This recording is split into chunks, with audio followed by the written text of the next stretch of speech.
संत समागम, सत्संग, भगवान की कथा, भगवान की चर्चा, भगवान का गुणगान दुर्लभ है।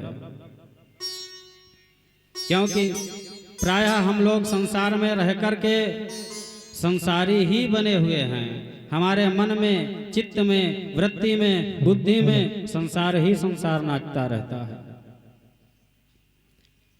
पर क्या इस प्रकार हमारे मन मस्तिष्क में संसार के नाचते रहने से हमारा कल्याण संभव है? कभी विचार किया है? कभी पूछा है अपने आप से? कभी पूछा है अपनी अंतरात्मा से? कभी पूछा है किसी सदगुरु संत से? कभी नहीं पूछते। क्यों? क्योंकि हम उसे आवश्यक समझते ही नहीं। हमने अपने जीवन में सर्वाधिक महत्व पैसे को दे डाला। पर जीविका चलाने के लिए पैसा तो होना चाहिए, ठीक है, लेकिन जीवन को भगवान से जोड़ने के लिए हमें अपने जीवन में सत्संग भी परम आवश्यक है, भगवान की कथा भी परम आवश्यक है। क्योंकि जीवन परमात्मा का दिया हुआ है।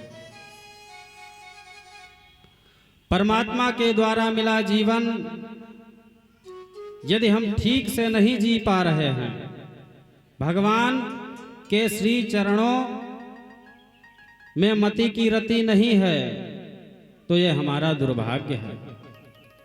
क्योंकि हम सबकी इतनी सामर्थ्य नहीं कि हम मनुष्य जीवन को प्राप्त करने के लायक भी हो सकें। ये तो भगवान की अहेतुकी कृपा है जो कि हमें भारत वर्ष में मनुष्य रूप में जन्म दे दिया। ये भगवान की बड़ी कृपा करुणा है। और ऐसा अवसर पाकर के भी यदि हमने अपने जीवन का उद्धार न कर पाया तो ऐसे जीवन को धिक्कार है। हमारे भारत के संतों ने अनेकानेक ग्रंथ लिखे हैं। किस लिए लिखे हैं? ताकि हमारे भारतवर्ष के ही नहीं अपितु संपूर्ण विश्व के लोग परमात्मा की प्राप्ति कर सकें, अपने कल्याण का मार्ग पा सकें। जब गोस्वामी तुलसीदास जी महाराज ने मानस रचना प्रारंभ की तो 7 श्लोक सर्वप्रथम लिखे। वर्णानाम मर्त संघानाम रसानाम छंदसामपि मंगलानाम चकर्तारो वंदे वाणी विनायको। वर्णानाम, वर्ण से प्रारंभ किया कि यह कथा किसके लिए है? ये किसी व्यक्ति विशेष, किसी जाति विशेष के लिए नहीं, वर्ण विशेष के लिए, अर्थात संपूर्ण मानव जाति के लिए। और जब विराम दिया तब गोस्वामी लिखते हैं कि ते संसार पतंग घोर किरणैर दह्यन्ति नो मानवाः।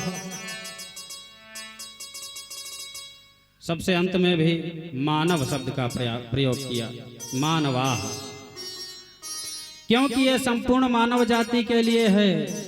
जो भी श्री राम कथा अमृत पान करेगा उसका मंगल होगा ही होगा। और ये प्रत्येक व्यक्ति का कर्तव्य है कि वो भगवान से जुड़े और मानव जीवन पाकर अपना कल्याण कर ले, नहीं तो फिर 84 के चक्कर में इधर उधर भटकता फिरेगा। कभी गधे, कभी सुगर, कभी कुत्ते बनते हैं। अनेकानेक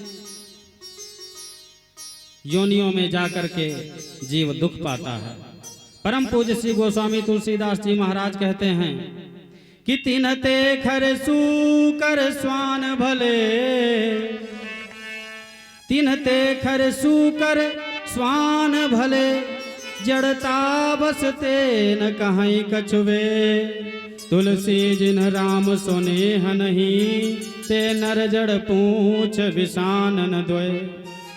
जननी कत भार मुए 10 मास, भई किन बांझ गए किन चोय।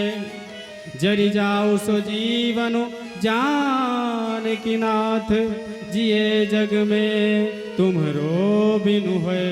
हाँ जिए जग में तुम्हरो बिनु है। गोस्वामी जी मानो कह रहे हैं कि उन लोगों से अच्छे तो गधे सुगर कुत्ते हैं, क्योंकि वो जड़ है। उनके पास इतनी बुद्धि नहीं है कि हम भगवान का भजन करें तो हमारा कल्याण हो जाएगा। अगर कदाचित उनके पास इतनी बुद्धि होती तो वो करते।